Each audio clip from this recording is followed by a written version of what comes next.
Good morning friends. I hope आप सब अच्छे होंगे। आपका स्वागत है आपके अपने YouTube channel current affairs for exam में। चलिए आज दिनांक 22/5/2024 की प्रश्नावली शुरू करते हैं। हाल ही में निम्नलिखित में से किस भारतीय फुटबॉल खिलाड़ी ने अंतर्राष्ट्रीय फुटबॉल से संन्यास की घोषणा की है? गुरप्रीत सिंह संधू, सुनील छेत्री, लालियानजुलागा संगेत, अनिरुद्ध थापा। इसका सही जवाब है सुनील छेत्री। हाल ही में सुनील छेत्री ने अंतर्राष्ट्रीय फुटबॉल से संन्यास की घोषणा की है। सुनील छेत्री ने 7 बार अखिल भारतीय फुटबॉल महासंघ ऑल इंडिया फुटबॉल फेडरेशन के पुरुष खिलाड़ी का पुरस्कार जीता है। उन्हें 2013 में अर्जुन पुरस्कार से सम्मानित किया गया था। इसके अतिरिक्त 2019 में उन्हें पद्मश्री से भी सम्मानित किया गया था तथा 2021 में राजीव गांधी खेल रत्न पुरस्कार से भी उन्हें सम्मानित किया गया था। चलिए अगले प्रश्न पर आते हैं। इंग्लैंड के जेम्स एंडरसन ने हाल ही में निम्नलिखित में से किस खेल से सेवानिवृत्ति की घोषणा की है? Cricket, football, basketball, hockey.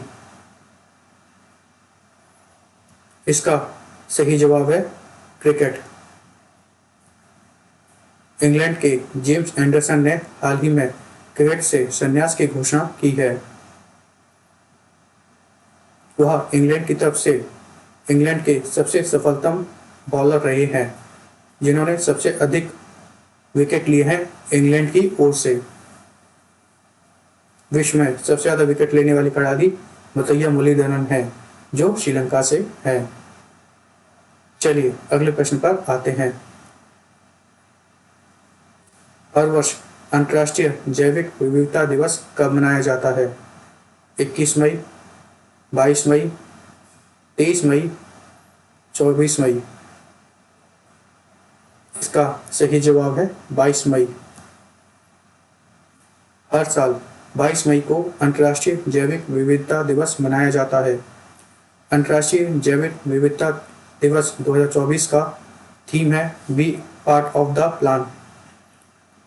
यह पृथ्वी पर जीवन को बनाए रखने के लिए जैव विविधता के महत्व के बारे में जागरूकता बढ़ाने के लिए मनाया जाता है। चलिए अगले प्रश्न पर आते हैं। निम्नलिखित में से किसे साहित्य अकादमी फेलोशिप पुरस्कार से सम्मानित किया गया है? रस्किन बॉन्ड, संतान हयातुर्राई, रघुवीर चौधरी, मोहम्मद वहीद नदवी। इसका सही जवाब है रस्किन बॉन्ड।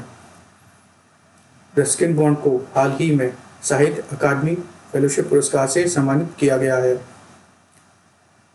रस्किन बॉन्ड को सन 1999 में पद्मश्री और 2019 में पद्म भूषण से भी सम्मानित किया गया है। 2012 में साहित्य अकादमी बाल साहित्य पुरस्कार से भी उन्हें सम्मानित किया गया था। चलिए अगले प्रश्न पर आते हैं। हाल ही में फोन पे यूपीआई भुगतान निम्नलिखित में से किस देश में लॉन्च किया गया? Maldives, Laos, Sri Lanka, Cambodia. इसका सही जवाब है श्रीलंका। हाल ही में फोन पे यूपीआई भुगतान श्रीलंका में लॉन्च किया गया। चलिए अगले प्रश्न पर आते हैं। माउंट ईबू निम्नलिखित में से किस देश में स्थित है? Cambodia, Laos, Thailand, Indonesia. इसका सही जवाब है इंडोनेशिया। माउंट ईबू इंडोनेशिया में स्थित है। यह ईबू ज्वालामुखी इंडोनेशिया के हेल्मेरिया द्वीप के उत्तर पश्चिमी तट पर स्थित है। हाल ही में यह सक्रिय हुआ है। चलिए अगले प्रश्न पर आते हैं। निम्नलिखित में से हाल ही में किस देश ने दुनिया का पहला 6G डिवाइस लॉन्च किया है?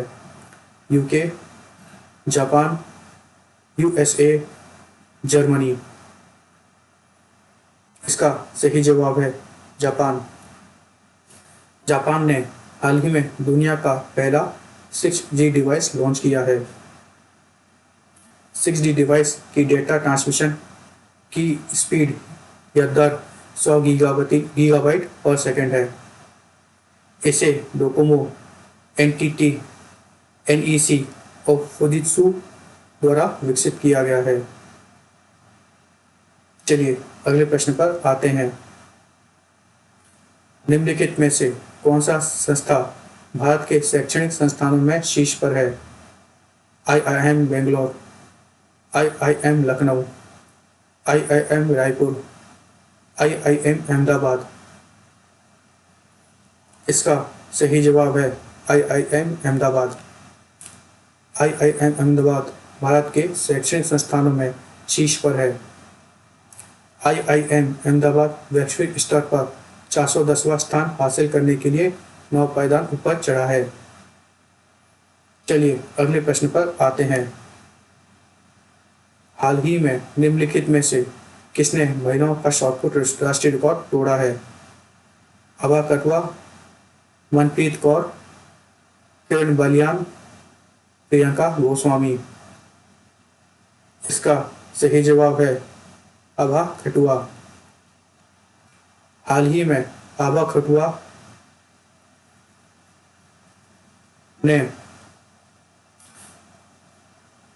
महिलाओं का राष्ट्रीय रिकॉर्ड तोड़ा है। आभा खटुआ ने महिलाओं के शॉटपुट में 18.41 मीटर के थ्रो के साथ राष्ट्रीय रिकॉर्ड तोड़ा है। उन्होंने भुवनेश्वर के नेशनल फेडरेशन कप एथलेटिक प्रतियोगिता में राष्ट्रीय रिकॉर्ड तोड़ा है।